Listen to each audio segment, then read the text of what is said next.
2-6장 행정행위의 요건과 효력 풀겠습니다. 1번 행정행위의 효력에 관한 판례 입장으로 옳지 않은 것은, 이거는 2번 선지부터 볼게요. 조세의 과오납이 부당이득이 되기 위해서는 납세 또는 조세의 징수가 전혀 법률상의 근거가 없거나 과세처분의 하자가 중대하고 명백해서 당연 무효이어야 하고, 여기서 하는 말은 행정청이 과세처분을 해서 그 과세처분을 받은 사람이 조세를 냈는데, 그 세금을 냈는데 그 세금을 과하게 냈거나 잘못 낸 거예요. 그래서 그 사람이 조세를 낸 게 부당이득이야. 누구의? 정부의 부당이득이야. 그걸 난 따지고 싶어. 그렇단 말이에요. 그럴 때는 이 과세처분의 하자가 중대하고 명백해서 당연 무효이어야 한다는 거예요. 자, 여기까지는 맞아요. 자, 그리고 과세처분의 하자가 단지 취소할 수 있을 정도에 불과할 때에는, 당연 무효가 아니고 그냥 취소할 수 있을 정도에 불과할 때에는 과세관청이 이를 스스로 취소하거나 항고소송 절차에 의하여 취소되지 않는 한 그로 인한 조세의 납부가 부당이득이 된다고 할 수 없다. 자, 이거 맞습니다. 지금 물어보는 게 뭐예요? 과세처분의 하자가 당연 무효일 때랑 단지 취소할 수 있을 정도에 불과할 때가 지금 다르다는 얘기를 하고 있죠. 과세처분의 하자가 당연 무효일 때는 부당이득이 되고, 단지 취소할 수 있을 정도에 불과할 때에는 조건이 달리죠. 과세관청이 이를 스스로 취소하거나 조세를 낸 그 사람이 항고소송 절차에 의해서 취소 판결을 받지 않는 한 그 세금의 납부가 부당이득이 된다고 할 수 없다, 이렇게 하고 있죠. 자, 얘는 맞아요. 맞는 얘기를 하고 있어요. 정리해 봅시다. 과세처분에 하자가 있고, 이 하자가 무효인 경우랑 당연 무효랑 같은 거예요. 단지 취소할 수 있을 정도에 불과할 때를 그냥 취소 사유라고 해요. 취소 사유가 있을 때 다른데 어떻게 다르냐? 이 무효가 되면 이 과세처분, 이 처분의 효력이 사라져 버려요. 그래서 이 과세처분이 부당이득이 되는 거죠. 반면에 취소 사유이면 처분의 효력이 살아있어요. 그렇기 때문에 과세관청, 행정청이 이를 스스로 취소하거나 그래야 효력이 사라지고, 항고소송 절차에 의해서 취소되지 않는 한 효력이 유지된다는 거예요. 그래서 이 조세의 납부가 부당이득이 되지 않는 거예요. 자, 이 얘기를 하는 겁니다.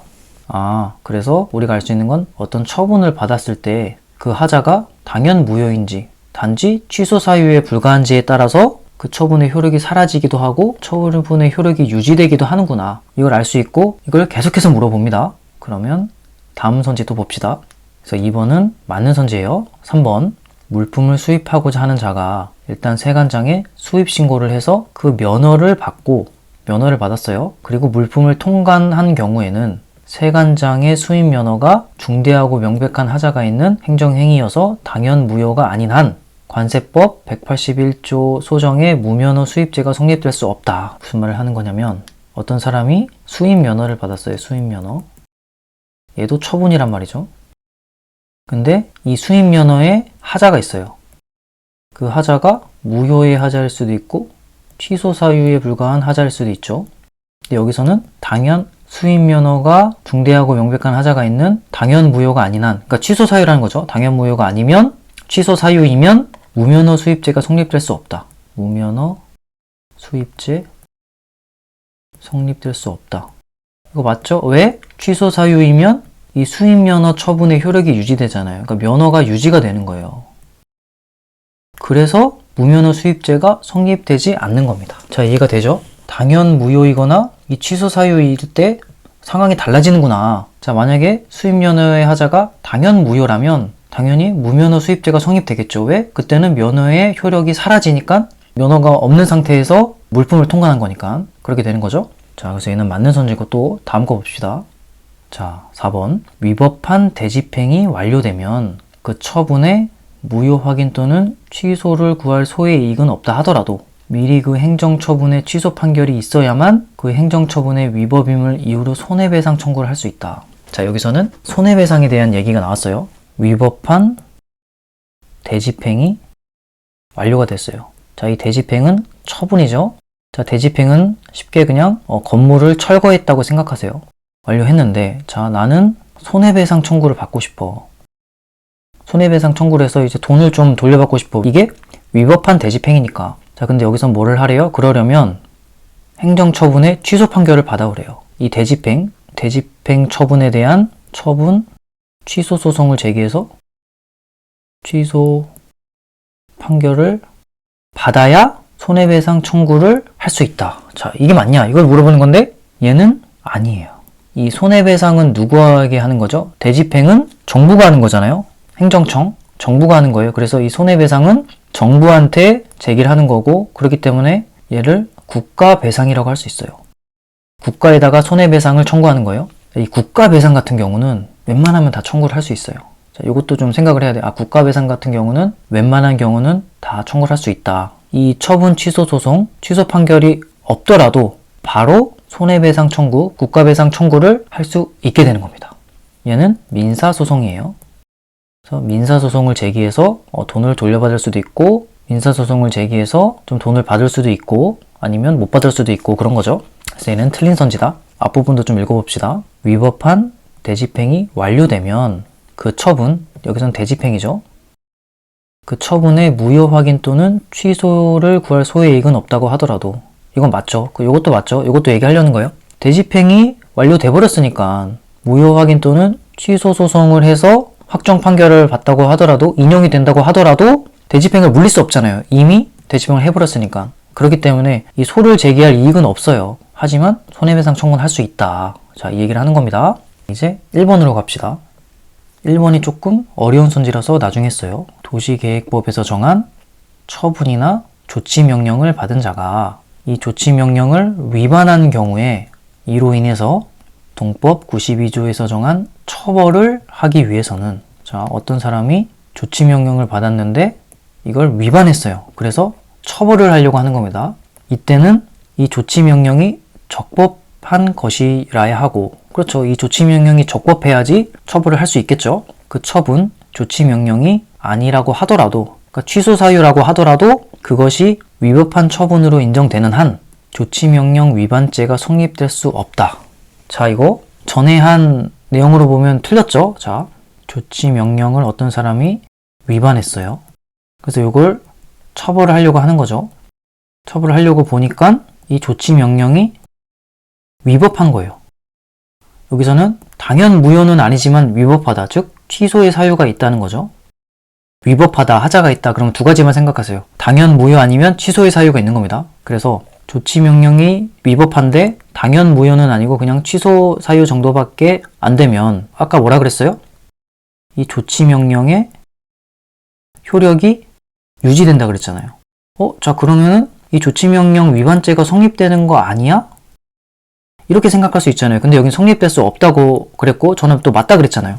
위반죄가 성립되지 않아요. 자, 왜 그러냐면 앞에 선지랑 2번 선지랑 다른 건 뭐냐면, 여기서는 세금을 과온합해서 어떤 부당함을 따지려는 거잖아요.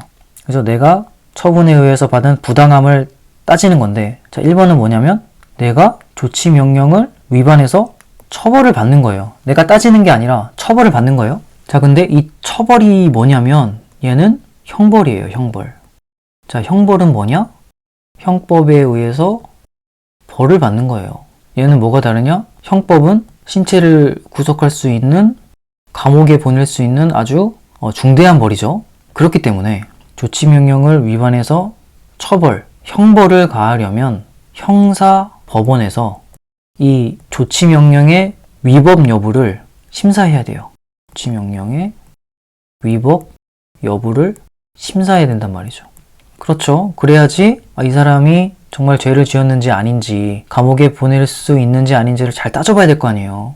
엄청 중요한 거잖아요. 그래서 조치명령 위법 여부를 형사법원이 심사해서 위법하다고 판단이 되면, 자, 근데 위법이 당연 무효는 아니고 그냥 취소 사유란 말이죠. 취소할 정도의 위법이면, 그렇다고 하더라도 얘는 위반죄가 성립될 수 없는 거예요. 자, 이게 상식적이죠? 감옥에 갈 수도 있는데 취소 사유에 위법이 있는데 이거를 위반죄가 성립된다고 할 수 있겠어요? 할 수 없겠죠. 형사법원이 심사해서 위법하면, 당연 무효이면 당연히 위반죄가 성립이 안 되고, 취소 사유라도 당연 무효가 아니라도 위반죄가 성립되지 않는 겁니다. 제가 어렵게 설명했지만 외우면 돼요. 외우면 되긴 해요. 조치명령을 위반한 사람을 처벌하기 위해서는 그 처분, 그 조치 명령이 당연 무효가 아니라 그냥 취소 사유일지라도 위반죄가 성립될 수 없는 겁니다. 자, 이렇게 암기해도 돼요. 자, 맞는 선지다. 어차피 이런 내용이 계속 나오니까 보도록 합시다. 자, 그래서 답은 4번. 자, 해설하겠습니다. 옳지 않은 것은 자, 1번 봅시다. 조치명령 위반의 처벌. 자, 이 처벌이라고 나오면 얘는 형벌이고 얘는 형법에 따라서 이 형법에 따라서 이제 벌을 받는 거란 말이죠. 자, 그러면 형사법원이 조치명령의 적법 여부를 심사를 합니다. 그래서 이 조치명령이 위법하면 당연 무효가 아니라 취소 사유이더라도 조치명령 위반죄가 성립될 수 없는 겁니다. 이게 상식적이죠? 암기합시다. 얘는 좀 다르네. 예외적이네. 형사법원이 조치명령의 적법 여부를 심사하는 건 처벌의 목적이잖아요. 그렇기 때문에 조치명령의 효력을 부인하지 않아요. 그러니까 처분에 효력을 부인하지 않는다는 거예요. 형사법원의 적법 여부 심사가 조치명령의 처분의 효력을 부인하지 않는다. 그렇기 때문에 이 형사법원의 조치명령 적법 여부 심사가 공정력에 반하지도 않는다는 거예요. 또 공정력 까먹었죠? 자, 공정력이 뭐냐? 권력적 행정행위가, 그러니까 처분이 당연 무효가 아니면 효력이 유지된다. 항고소송으로 취소 판결이 날 때까지 효력이 유지된다. 자, 항고소송은 그냥 취소소송이라고 생각하세요. 취소소송으로 취소 판결이 날 때까지는 효력이 유지된다. 이거예요. 이게 공정력이고 이 형사법원의 적법 여부 심사는 공정력에 반하지 않는다. 또 기억을 해두고 어려운 문제니까 선지 봅시다. 도시계획법에서 정한 처분이나 조치명령을 받은 자가 위반한 경우에 처벌을 하기 위해서는 형벌을 가하기 위해서는 그 조치명령이 적법한 것이라야 하고, 그렇죠. 적법해야 처벌할 수 있겠죠. 그 처분이 조치명령이 당연무효가 아니라고 하더라도 그것이 위법한 처분으로 인정되는 한 당연무효가 아닌 위법한 처분, 취소 사유라고 생각하고 그럴 때는 위반죄가 성립될 수 없다.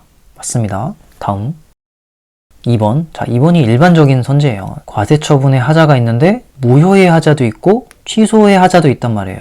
자, 그게 다르다. 자, 과세처분의 하자가 무효의 하자가 있을 때는 이 과세처분이 무효가 되고 과세처분의 효력이 사라지고, 그렇게 되면 부당이득 반환 처분의 효력이 사라지고 이 조세의 과혼합이 부당이득이 돼요. 부당이득 반환 청구 소송을 제기할 수 있게 되는 겁니다. 자, 그러면 이 부당이득 반환 청구 소송은 민사소송이거든요. 그래서 민사법원이 무효를 판단해서 무효를 판결하는 건 아니에요. 자, 민사법원은 이 과세처분에 무효 판결을 할 수 없어요. 그냥 무효를 판단할 수만 있는 거예요. 판단해서 부당이득 반환 청구 소송 판결을 내릴 수 있게 되는 거예요.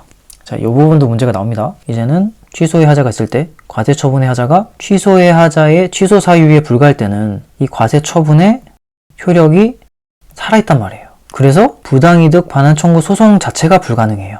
이 소송을 제기하려면 처분청에 취소가 있거나 그 과세처분 받은 사람이, 조세를 낸 사람이 취소 소송을 해서 취소 판결을 받아야지 부당이득 반환 청구 소송을 할 수 있게 되는 거예요.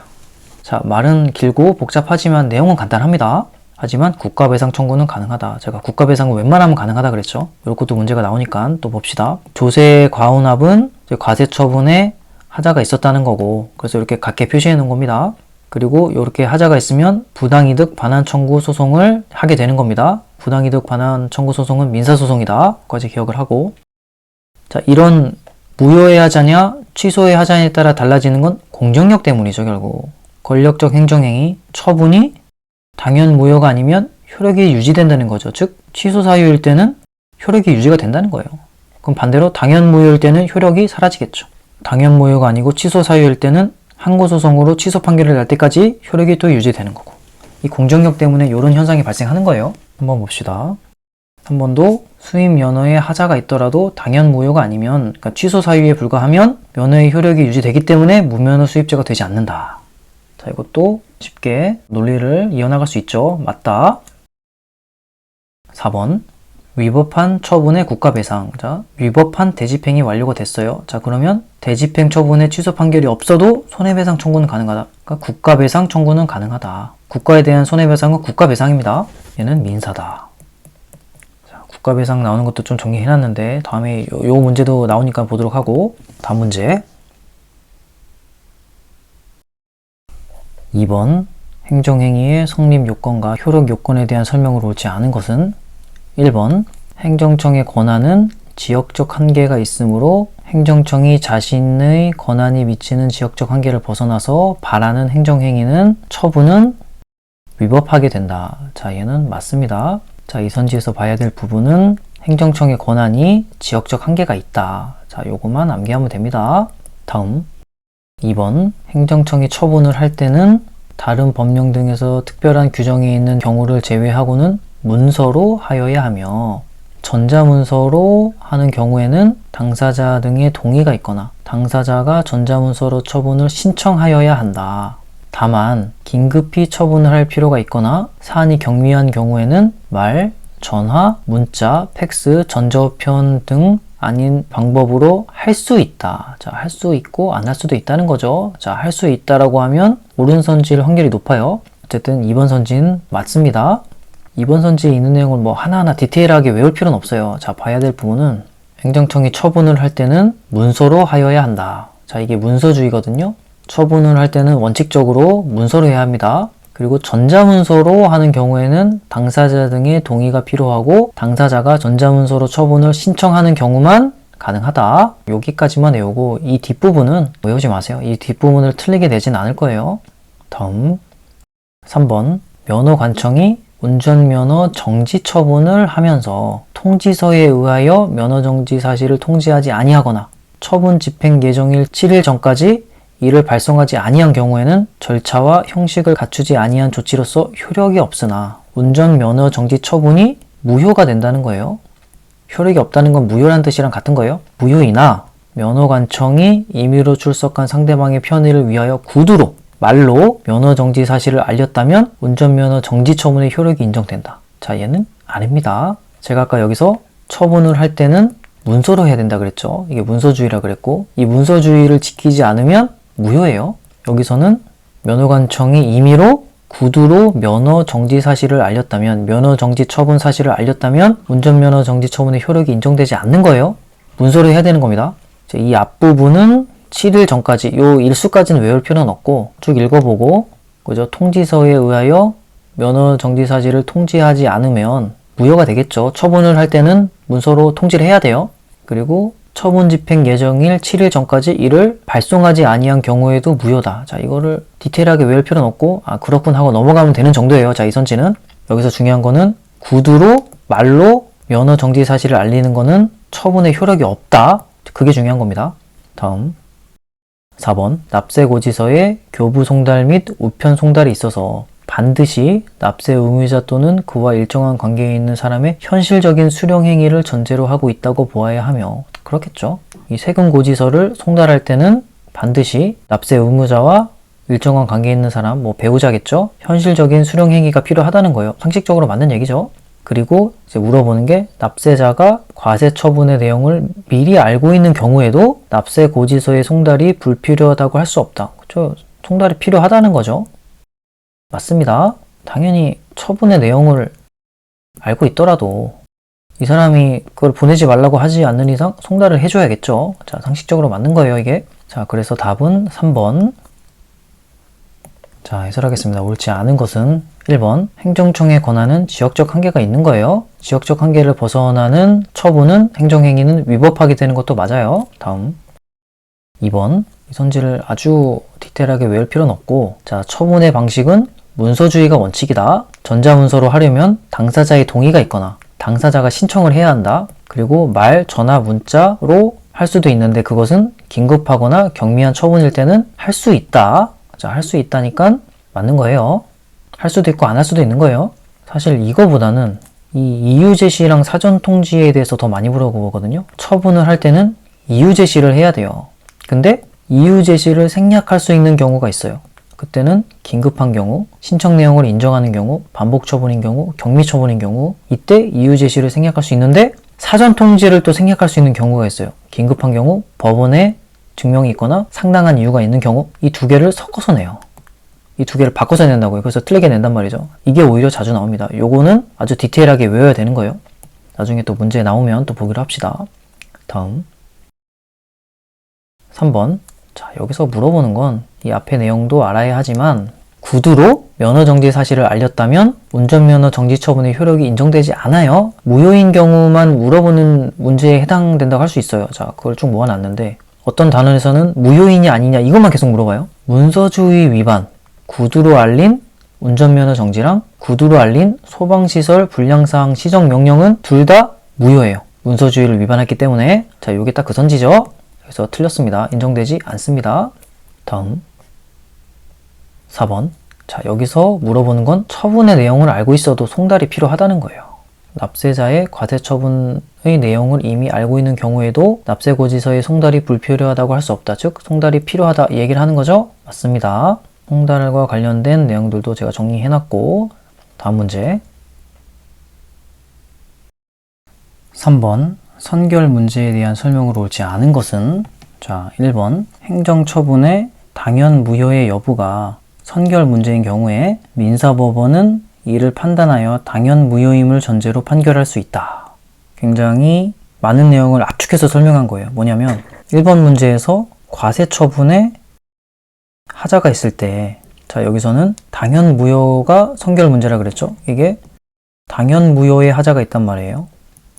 이 과세처분의 효력이 상실되고 그러면 이 과세처분을 받은 사람은 부당이득, 반환, 청구 소송을 할 수 있다 그랬죠.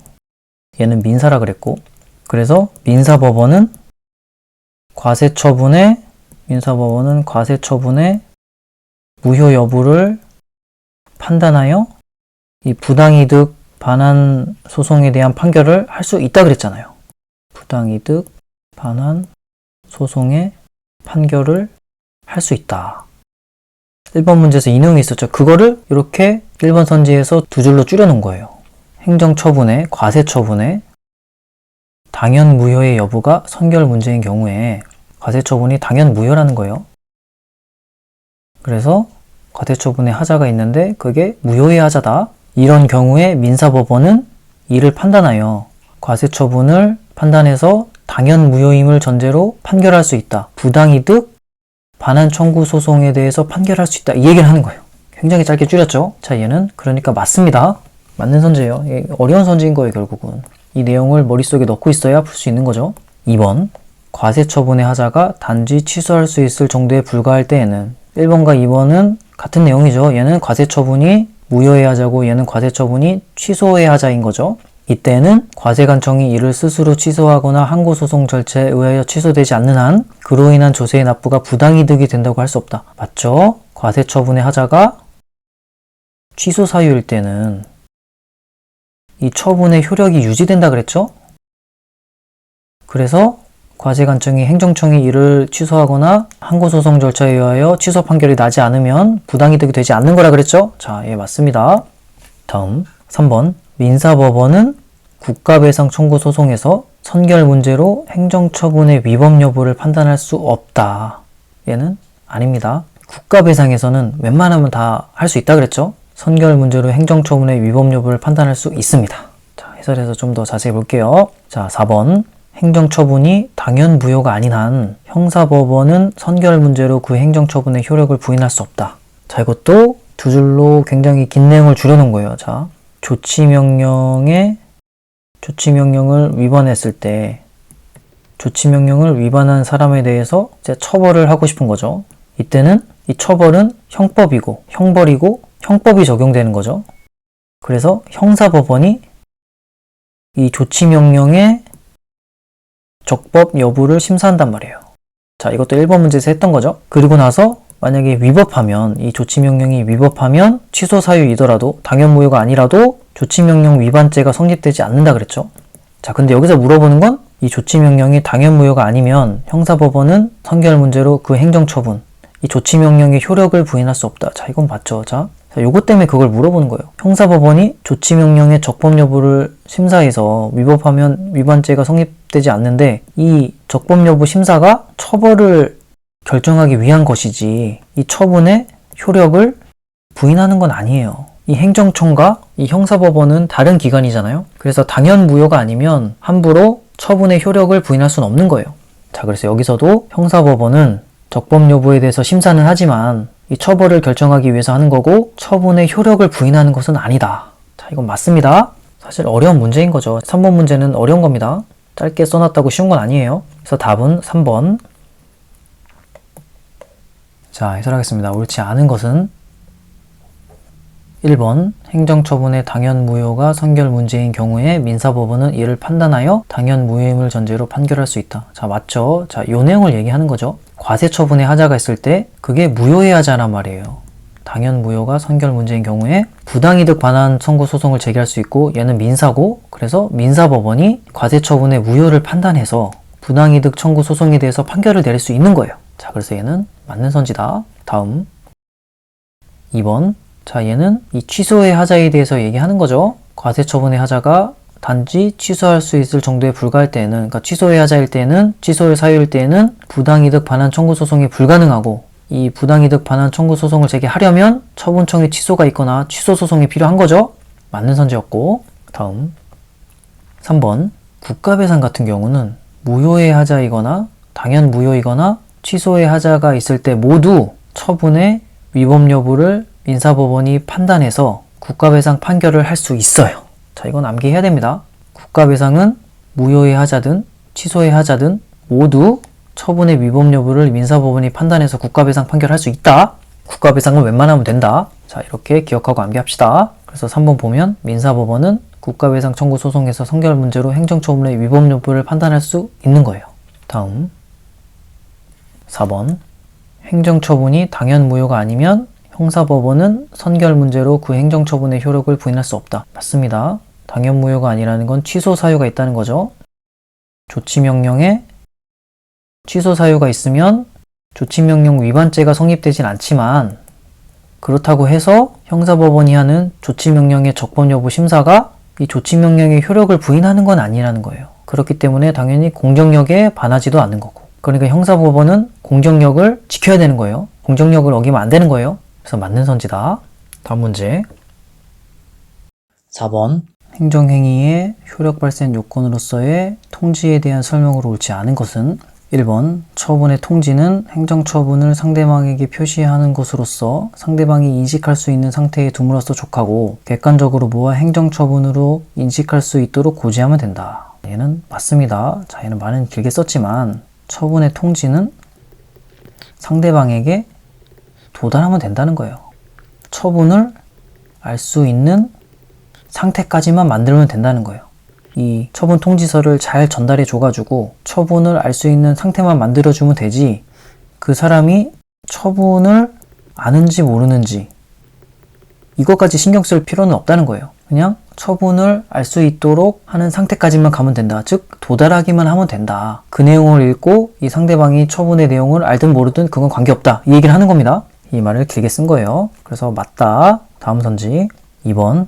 처분서를 보통 우편의 방법으로 발송한 경우에는 그 우편물이 상당 기간 내에 도달하였다고 추정할 수 없다. 자, 얘는 맞습니다. 보통 우편은 도달에 추정을 할 수 없어요. 다음 3번. 구청소년 보호법에 따라서 정보통신윤리위원회가 특정 웹사이트를 청소년 유해 매체물로 결정하고 청소년보호위원회가 효력 발생 시기를 명시하여서 고시하였으나 정보통신윤리위원회와 청소년보호위원회가 웹사이트의 운영자에게는 위처분이 있었음을 통지하지 않았다면 그 효력이 발생하지 않는다. 맞는 선지 같죠? 얼핏 보면. 근데 얘는 틀린 선지예요. 왜냐하면 고시는 여러 사람에게 한꺼번에 통지를 하는 거란 말이에요. 그래서 특정 웹사이트 운영자에게 이 처분이 있었음을 따로 통지하지 않더라도 효력이 발생합니다. 고시는 그런 거예요. 고시하고 며칠이 지나면 효력이 자동으로 발생하는 거예요.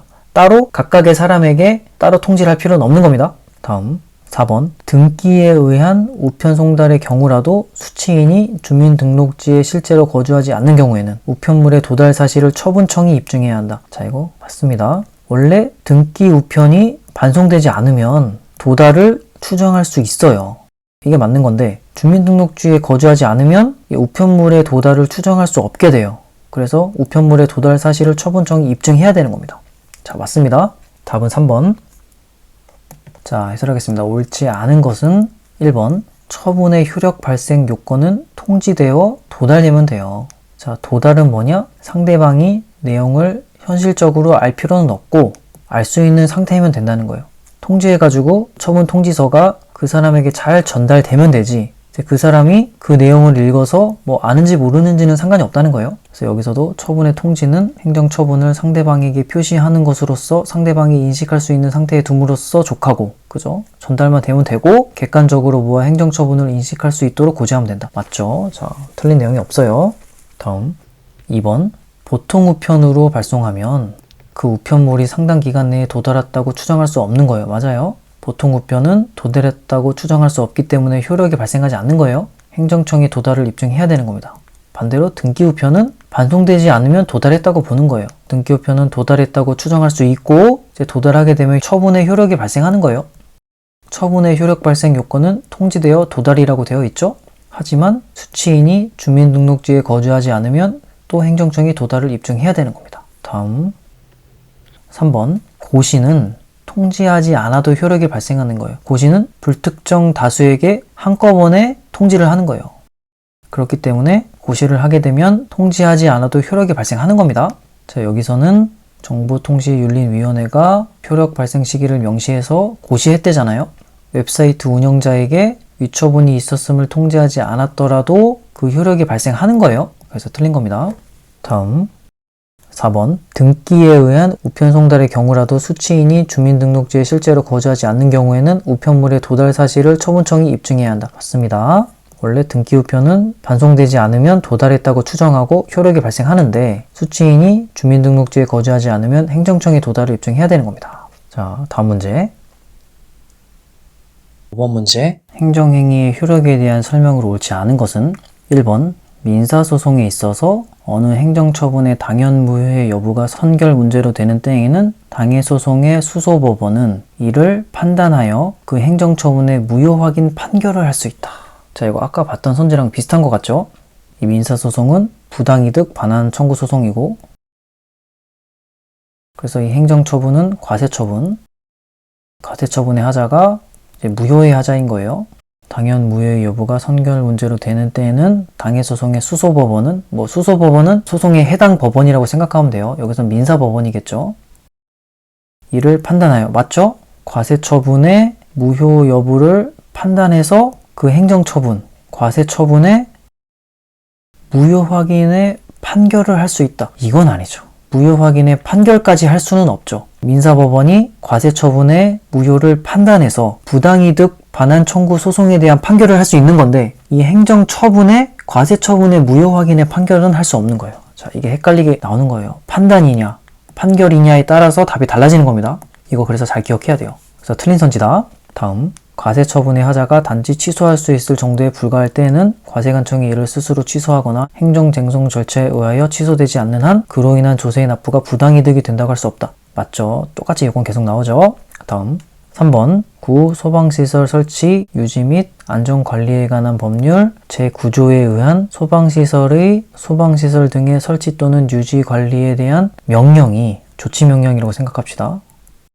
조치명령이 행정처분으로서의 하자가 있어서 하자가 있대요. 무효인 경우에 무효의 하자가 있구나. 자, 그럴 때는 이 명령에 따른 의무 위반이 생기지 아니하므로, 그렇죠? 명령 위반을 이유로 행정형벌을 부과할 수 없다. 그죠? 처벌을 할 수 없는 거죠. 맞습니다. 조치명령에 취소의 사유가 있어도 이 조치명령 위반죄가 성립되지 않는데, 자, 무효의 사유가 있으면 당연히 조치명령죄가 성립하지 않겠죠. 왜요? 무효의 사유가 있으면 이 조치명령의 효력이 사라지니까. 효력이 상실되죠? 그러니까 당연히 의무 위반이 생기지 않고 행정형벌을 부과할 수도 없겠죠.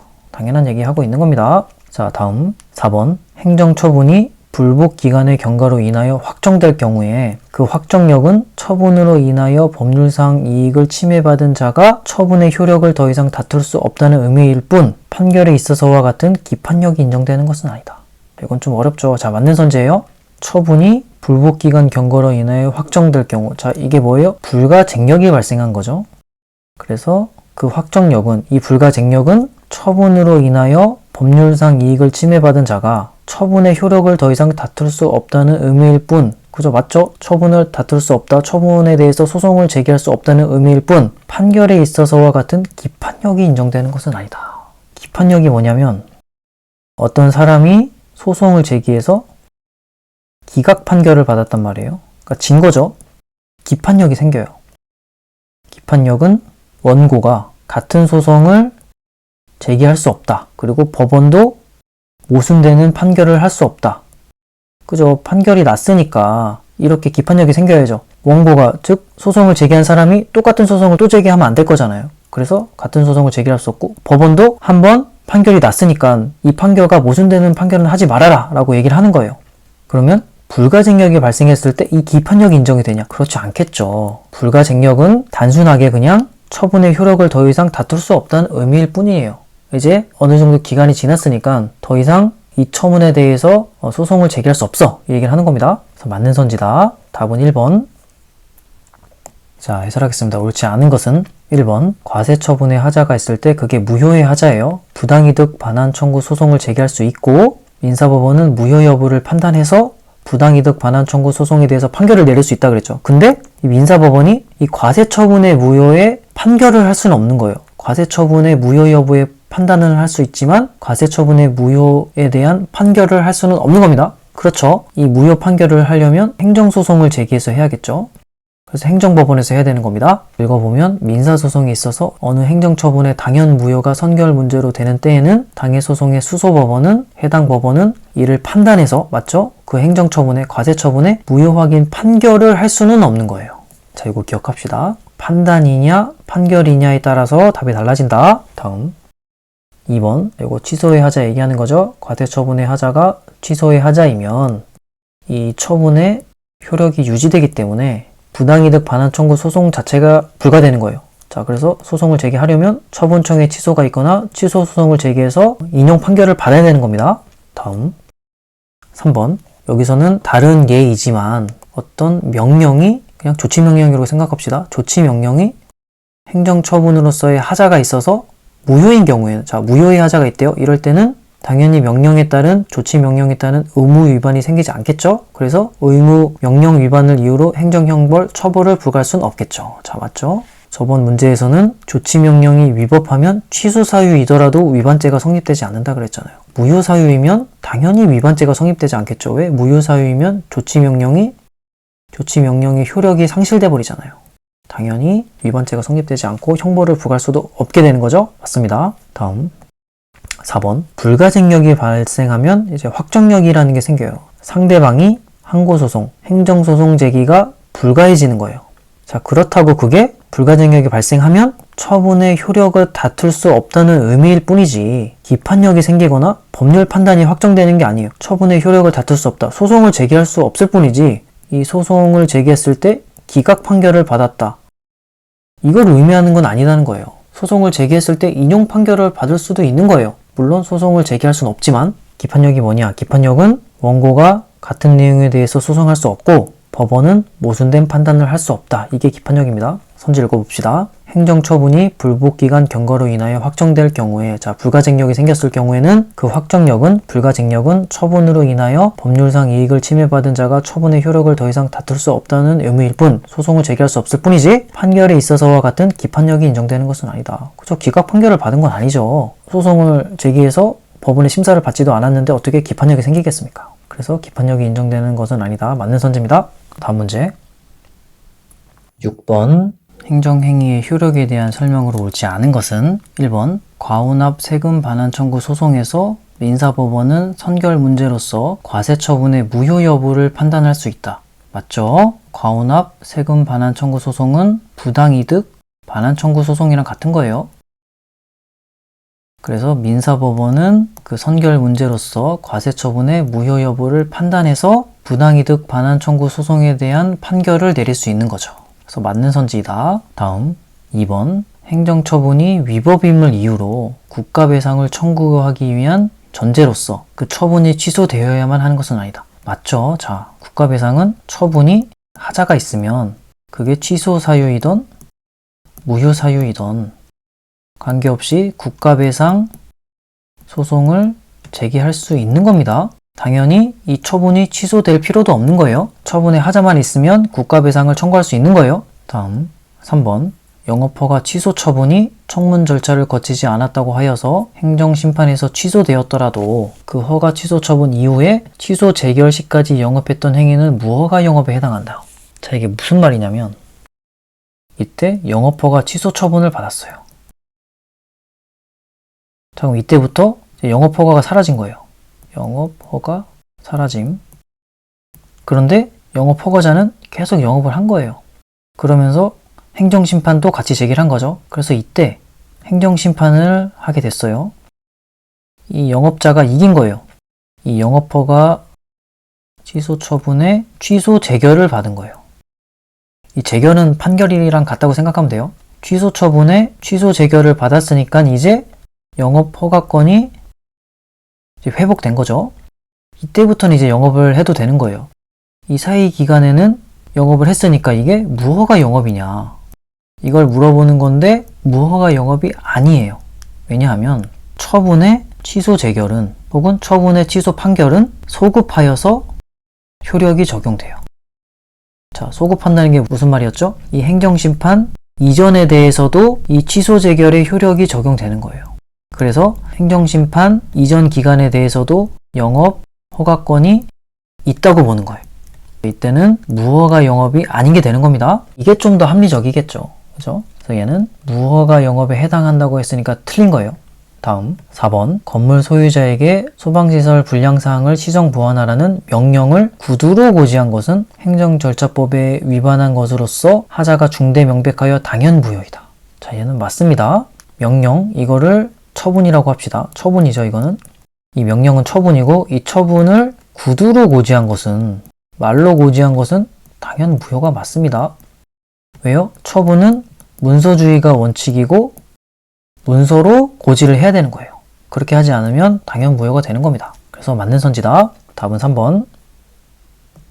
자, 해설하겠습니다. 옳지 않은 것은 1번. 자, 여기서는 과세처분의 하자가 무효의 하자일 때는 부당이득 반환 청구 소송을 제기해서 민사법원이 무효를 판단해서 부당이득 반환 청구의 소송에 대해서 판결을 내릴 수 있다 그랬죠? 권합세금 반환 청구 소송에서 민사법원은 그 선결 문제로서 과세처분의 무효 여부를 판단할 수 있다. 맞죠? 판결은 아니지만 판단을 할 수 있는 거예요. 다음 2번. 행정처분이 위법임을 이유로 국가배상을 청구하기 위한 전제로서 그 처분이 취소되어야만 하는 것은 아니다. 처분이 취소되지 않아도 처분에 위법한 점이 있으면 그게 취소 사유든 무효 사유이든 국가배상을 청구할 수 있다는 거예요. 그 말을 하는 겁니다. 국가배상은 무효의 하자이든 취소의 하자이든 처분의 위법 여부를 민사법원이 판단해서 국가배상 판결할 수 있다. 국가배상은 웬만하면 가능하다. 다음 3번. 영업허가 취소 처분이 행정심판에서 취소되었다고 하더라도 그 허가 취소 처분 이후에 취소 재결까지 영업했던 행위는 무허가 영업에 해당한다. 아니죠. 무허가 영업에 해당하지 않는다 그랬죠. 왜? 영업허가 취소 처분의 취소 재결, 취소 판결은 소급하여 효력을 잃는 거예요. 이 취소 처분이 소급하여 사라지는 거죠. 영업허가권이 취소 재결 이전과 이후 모두 적용이 되는 겁니다. 그래서 무허가 영업이 아닌 게 되는 거예요. 처분에 대해서 취소 판결, 취소 재결을 받으면 소급하여서 이 처분의 효력을 소멸시키는 것이 원칙이에요. 여기서는 영업허가 취소 처분의 취소니까 이제 효력이 살아나는 거겠죠? 이 취소 처분의 효력을 없애는 거니까. 자, 이게 좀 말이 헷갈리죠? 그래서 어쨌든 무허가 영업에 해당하지 않는다. 소급하여서 취소 재결의 효력이 적용된다. 다음 4번.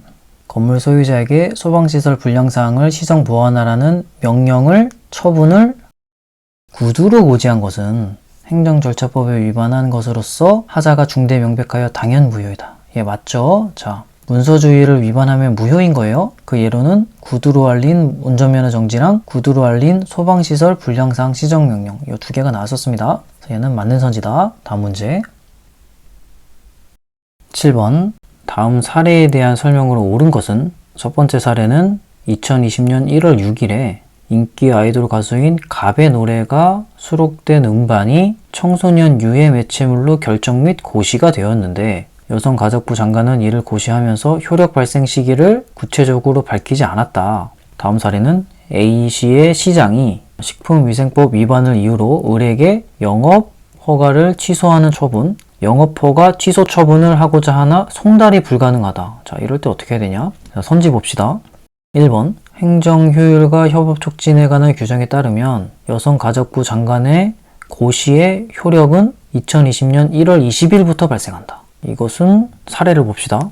2020년 1월 6일에 청소년 유해 매체물로 결정 및 고시가 되었는데 효력 발생 시기를 구체적으로 밝히지 않았대요. 그럼 어떻게 하냐면 고시 같은 경우는 5일 후에 효력이 발생해요.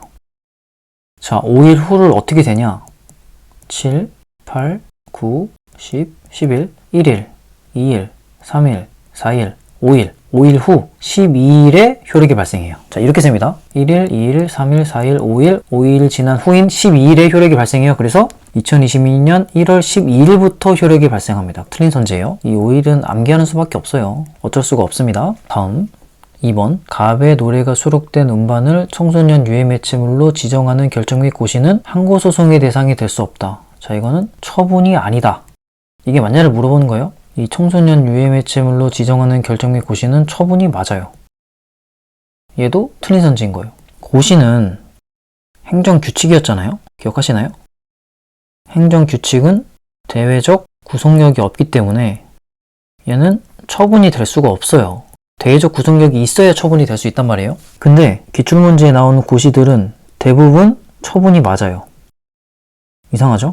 그래서 고시의 얘들은 어쩔 수 없이 다 나오는 대로 정리해서 암기를 해야 됩니다. 암기하는 수밖에 없다. 고시는. 하지만 기출문제에 나오는 고시들은 대부분 처분이 맞더라. 고시가 뭐라고요? 고시는 불특정 다수에게 통지를 하는 거예요. 공고를 하거나 뭘 알리는 거예요. 불특정 다수에게 어떤 걸 알리는 거예요. 그게 고시예요. 2번은 항고소송의 대상이 될 수 없는 게 아니고 항고소송의 대상이 될 수 있습니다. 처분이 맞으니까. 다음 3번 A시의 시장이 영업허가 취소 처분을 송달하려면 을이 알기 쉽도록 관보, 공보, 게시판, 일간신문 중 하나 이상에 공고하고 인터넷에도 공고하여야 한다. 자, 얘는 맞아요. 자, 얘도 암기하는 수밖에 없습니다. 제가 송달 관련된 거 해설에 모아놨으니까 보기로 하고 얘 나올 때마다 적으면서 외우는 수밖에 없다. 이런 건. 다음 4번 을의 영업허가 취소 처분이 공보에 공고된 경우 왜? 송달이 불가능하다 그랬잖아요. 그렇기 때문에 공보에 공고를 한 거예요. 자, 이 경우에는 을이 자신에 대한 영업허가 취소 처분이 있음을 알고 있지 못하더라도 영업허가 취소 처분에 대한 취소 소송을 제기하려면 공고가 효력을 발생한 날부터 90일 안에 제기해야 한다. 불가쟁력에 대해서 얘기하고 있죠. 불가쟁력은 일정 기간이 지나면 행정소송을 제기할 수 없게 되는 거죠. 처분이 있음을 안다면 90일 이후에 불가쟁력이 발생하고 처분이 있음을 모른다면 1년 이후에 불가쟁력이 발생해요. 그러니까 여기서는 자신에 대한 영업허가 취소 처분이 있음을 알고 있지 못하더라도 영업허가 취소 처분에 대한 취소 소송을 제기하려면 공고가 효력을 발생한 날부터 90일이 아니라 1년 안에 제기해야 한다. 이렇게 맞는 거죠. 그래서 얘도 틀린 선지죠. 그리고 또 말씀드리고 싶은 게 이런 처분이 영업허가 취소 처분이 공보에 공고되면 이 을이 상대방이 알았다고 이 처분을 알았다고 볼 수 없습니다. 자, 이것도 물어봐요. 공보에 공고된 경우는 을이 이 처분이 있음을 알았다고 볼 수 없다. 그렇겠죠. 직접 통지된 게 아니니까. 답은 3번.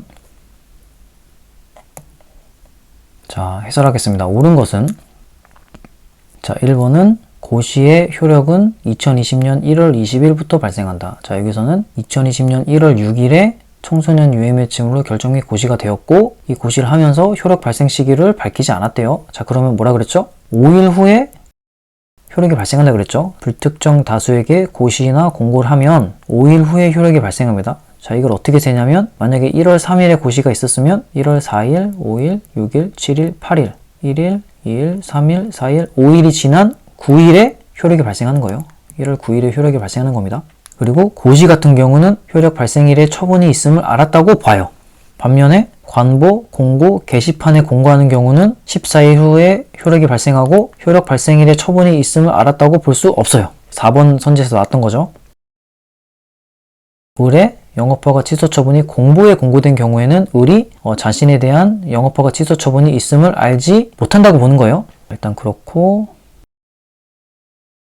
다시 1번 선지로 와서 특정인에게 공고하는 경우 주소 불명, 송달 불가일 때에는 14일 후에 효력이 발생합니다. 자, 이렇게 나올 때마다 적고 외우는 게 가장 저는 효율적이라고 생각해요.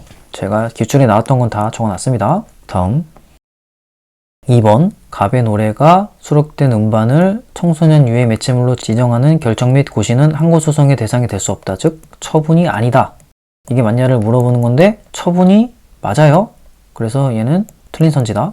제가 고시들 쫙 적어놨어요. 보면 고시, 약제, 급여, 비급여 이런 단어들이 나오는 선지가 있는데 얘는 처분이 맞고 대외적 구속력이 있어요. 공장 입지 기준에 관한 고시도 처분이 맞고 향정신병 치료제 요양급여도 처분이 맞고 청소년 유해 매체물 처분 맞고 근데 농산물 원산지 표시는 처분이 아니에요. 고시의 내용들을 보면 다 어떤 국민을 구속하거나 국민에게 불이익을 줄 수 있는 것들이 맞아요. 그래서 다 처분처럼 보여요. 보일 때는. 농산물의 원산지 표시하는 것은 처분이 아니다. 저는 얘만 기억하고 나머지 고시는 처분이다. 이렇게 제 머릿속에서는 외우고 있거든요. 일단 이렇게 암기하고 넘어가고 고시는 원칙적으로는 처분이 아니에요. 왜냐하면 대외적 구속력이 없단 말이에요. 그런데 고시가 구체적 규율의 성격을 갖는다면 또 처분이 맞아요. 그러니까 고시는 처분이 될 수도 있는 거예요. 구체적 규율의 성격을 갖는다면 이런 것도 물어봐요. 제가 왜 고시는 원칙적으로 처분이 아니냐고 하냐. 보면 우리 예전에 했던 거 법규명령 행정규칙 기억나나요? 법규명령은 대외적 구속력이 있기 때문에 처분이 될 수 있고 행정규칙은 대외적 구속력이 없기 때문에 원래는 원칙적으로는 처분이 될 수 없는 거예요. 행정규칙의 예로는 훈련과 고시가 있었죠. 고시는 처분이 될 수도 있다. 기억을 해야 됩니다. 나중에는 이 고시만 물어보는 문제도 있으니까 또 그때 또 자세히 보기로 하고 다음 3번 A시의 시장이 영업허가 취소 처분을 송달하려면 관보, 공보, 게시판, 일간신문 중 하나 이상에 공고하고 인터넷에도 공고하여야 한다. 자, 이거는 맞아요. 암기하는 수밖에 없습니다. 송달이 불가능한 경우에는 관보, 공보, 게시판, 일간신문 중 한 개 이상에 공고하고 인터넷에도 공고한다. 자, 이런 거 외우는 팁을 하나 드리면 얘네들을 하나 빼거나 새로운 걸 넣지 않아요. 보통 인터넷에도 공고한다. 혹은 인터넷에서 공고하는 것을 빼버리거나 이렇게 보통 틀리게 많이 내요. 이것도 좀 기억을 해두고 그러니까 예를 들면 틀린 선지를 낼 때 관보, 공고, 게시판, 일간신문 중 한 개 이상에 공고한다. 이러고 끝내는 거죠. 인터넷에도 공고한다 이 얘기를 빼먹는 거죠. 이러면 틀린 선지고 혹은 인터넷에는 공고하지 않는다. 이렇게 나오면 또 틀린 선지겠죠. 보통 그렇게 틀리게 내더라.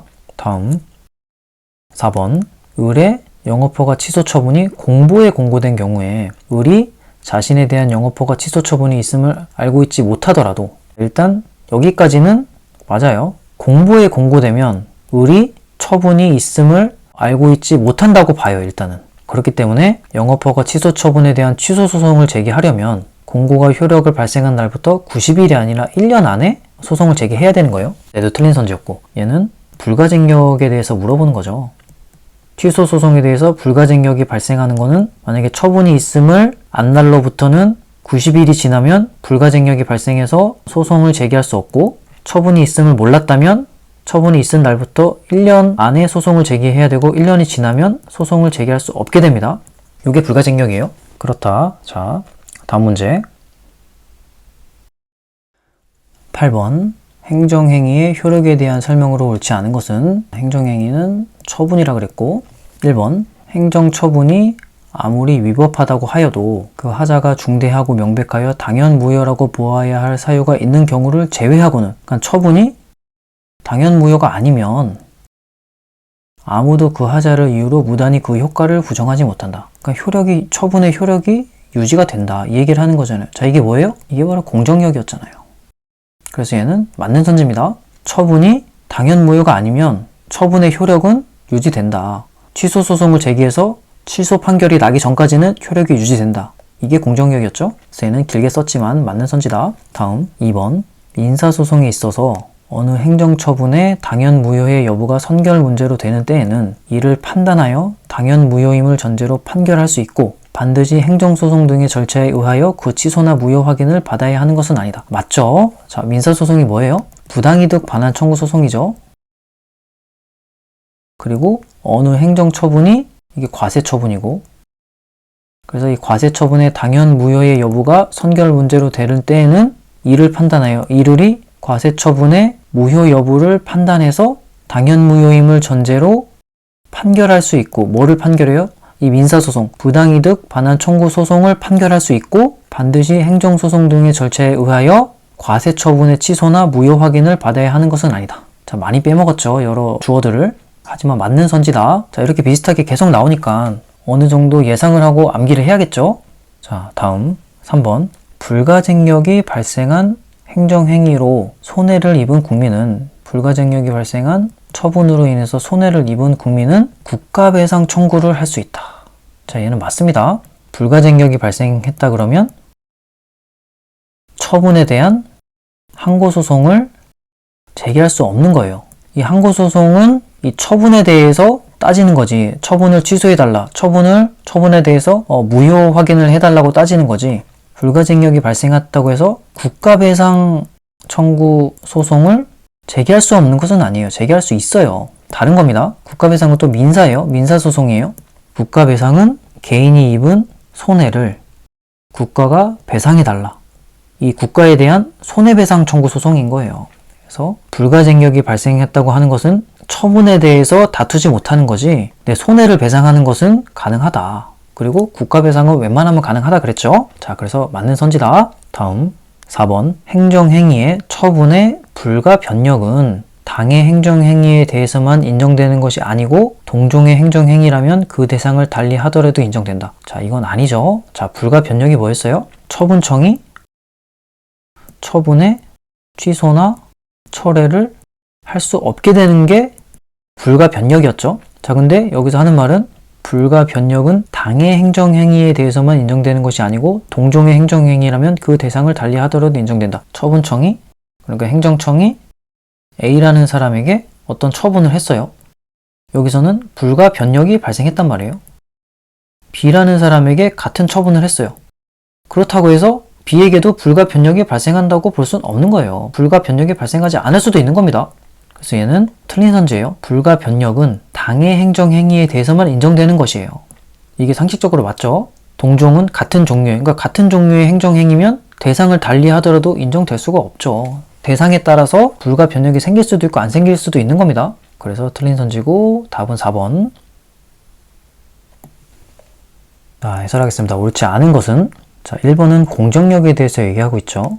권력적 행정행위가 즉 처분이 당연무효가 아니면 효력이 유지되는 거예요. 공정력이란 것은 당연무효가 아니면 취소의 하자가 있다는 거죠. 취소 사유의 하자가 있을 때는 그 효력이 유지가 된다. 항고소송, 취소소송으로 취소 판결이 날 때까지는 그 효력이 유지된다. 이게 공정력입니다. 여기서도 행정처분이 아무리 위법하다고 하여도 그 하자가 당연무효라고 보아야 할 사유가 있는 경우를 제외하고는, 그러니까 당연무효가 아니면 그 하자를 이유로 그 효과를 부정하지 못한다. 그러니까 효력이 유지된다. 그 말입니다. 맞습니다. 다음 2번. 자, 얘도 계속 나오는 거죠. 과세처분의 하자가 무효의 하자일 때 부당이득 반환 청구 소송을 제기할 수 있고 그 민사법원은 과세처분의 무효를 판단해서 인사소송, 부당이득 반환 청구 소송의 판결을 할 수 있는 거죠. 자, 그 얘기를 이렇게 길게 적은 겁니다. 그리고 반드시 행정소송 등의 절차에 의하여 그 취소나 무효 확인을 받아야 하는 것은 아니다. 이것도 맞죠. 민사법원이 과세처분에 대해서 무효를 판단할 수 있는 겁니다. 행정소송 등의 절차에 의해서 그 취소 판결을 받지 않더라도. 다음 3번. 불가쟁력이 발생했다는 것은 그 상대방이 처분에 대한 항고소송 제기가 불가능해지는 거지 국가배상은 가능한 거예요. 그리고 국가배상은 웬만하면 가능하다. 자, 이것도 좀 기억을 하고 문제를 풀면 쉽게 답을 찾을 수 있겠죠. 불가쟁력이 발생한 행정행위로 손해를 입은 국민은 국가배상 청구를 할 수 있다. 맞습니다. 다음 4번. 불가변력은 이제 처분청이 처분을 취소나 철회를 할 수 없게 되는 힘이에요. 당의 행정행위에만 인정이 되는 겁니다. 같은 행정행위라도 그 대상을 달리하면 인정되지 않을 수도 있는 거예요. 꼭 인정되는 건 아니겠죠. 그래서 얘는 틀린 선지였고, 또 읽어보면 불가변력은 모든 행정행위에 공통되는 것이 아님, 이렇게 써있죠. 불가변력은 처분에 따라서 생길 수도 있고 안 생길 수도 있는 거예요. 대상에 따라서도 생길 수 있고 안 생길 수도 있는 거고, 행정심판의 재결 등 예외적이고 특별한 경우만 인정되는 실체법적 효력, 특별한 경우만 인정되는 효력이라는 거예요. 처분청이 처분을 취소 처리할 수 없게 되면 처분을 받은 상대방은 굉장히 강력한 힘을 얻은 거죠. 그렇다. 자, 2-6장은 여기까지 하겠습니다.